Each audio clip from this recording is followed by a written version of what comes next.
Transit remand क्या है और न्यायालय द्वारा ट्रांजिट रिमांड कब दिया जाता है?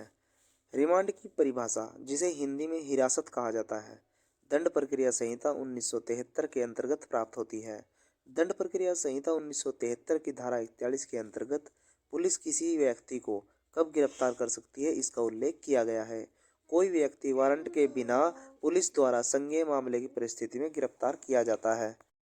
जब भी कोई व्यक्ति पुलिस द्वारा बगैर वारंट के गिरफ्तार किया जाता है या फिर किसी न्यायालय के जारी किए गए वारंट के आधार पर गिरफ्तार किया जाता है, तब उस गिरफ्तार किए गए व्यक्ति को दंड प्रक्रिया संहिता की धारा 57-76 के अंतर्गत 24 घंटे के भीतर निकटतम मजिस्ट्रेट के न्यायालय में पेश किया जाना चाहिए।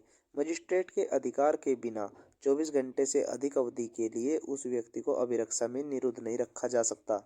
केंद्रीय जांच ब्यूरो बनाम किशोर सिंह उच्चतम न्यायालय 2010 के मामले में पुलिस थाने के बाहर साधक अधिकारी ने गिरफ्तार किए गए व्यक्ति को 24 घंटे के भीतर मजिस्ट्रेट के समक्ष पेश करने के बजाय जानबूझकर 3 दिनों तक पुलिस लॉकअप में रखा और यातनाएं भी दी।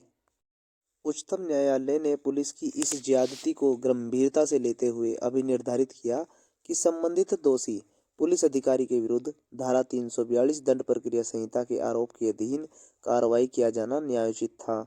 यदि किसी व्यक्ति को देश की साधारण विधि के अंतर्गत गिरफ्तार किया गया है, तब उसे भारत के संविधान में अनुच्छेद 22 के अंतर्गत उल्लिखित किए गए मूल अधिकार प्राप्त होंगे और जिन्हें निवारक निरोध के अंतर्गत गिरफ्तार किया गया है, उन्हें यह अधिकार प्राप्त नहीं होते हैं।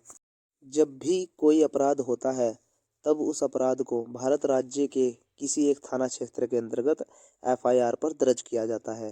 कभी कभी परिस्थितियां ऐसी होती हैं जिसमें अपराध भारत के किसी सुदूर इलाके के थाने पर दर्ज किया जाता है और व्यक्ति को गिरफ्तार उस थाना क्षेत्र से कई किलोमीटर दूर से किया जाता है। इस परिस्थिति में उस थाना क्षेत्र के संबंधित मजिस्ट्रेट के न्यायालय में उस गिरफ्तार किए गए व्यक्ति को पेश किया जाना संभव नहीं होता है। जैसे कि किसी व्यक्ति को कश्मीर के श्रीनगर से गिरफ्तार किया जाए और उस व्यक्ति पर अपराध चेन्नई के किसी थाना क्षेत्र के अंतर्गत दर्ज किया गया है। इस परिस्थिति में ट्रांजिट रिमांड की अवधारणा पर काम होता है। पुलिस जब ऐसे व्यक्ति को श्रीनगर से गिरफ्तार करती है, तब उसे गिरफ्तार करने के 24 घंटे के भीतर ही जिस जगह से गिरफ्तार किया गया है, उसी जगह के संबंधित मजिस्ट्रेट के न्यायालय में पेश कर देती है। जब व्यक्ति को उस न्यायालय में पेश किया जाता है, तो न्यायालय का मजिस्ट्रेट पेश किए गए व्यक्ति के संदर्भ में पुलिस से जानकारी लेकर पेश किए गए व्यक्ति को ट्रांजिट रिमांड पर पुलिस हिरासत में सौंप देता है। मजिस्ट्रेट द्वारा पुलिस से यह प्रश्न किया जाता है कि उसके द्वारा कितनी समय अवधि में गिरफ्तार किए गए व्यक्ति को संबंधित मजिस्ट्रेट के समक्ष पेश कर दिया जाएगा। पुलिस द्वारा बताई गई अवधि में ट्रांजिट रिमांड देने वाला मजिस्ट्रेट पेश किए गए व्यक्ति के संदर्भ में ट्रांजिट रिमांड जारी कर देता है।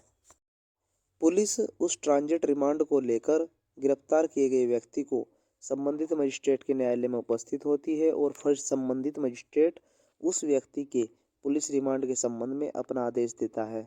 संबंधित मजिस्ट्रेट द्वारा इस बात का निर्धारण होता है कि उसके द्वारा कितनी समय अवधि के लिए पुलिस रिमांड दिया जाएगा।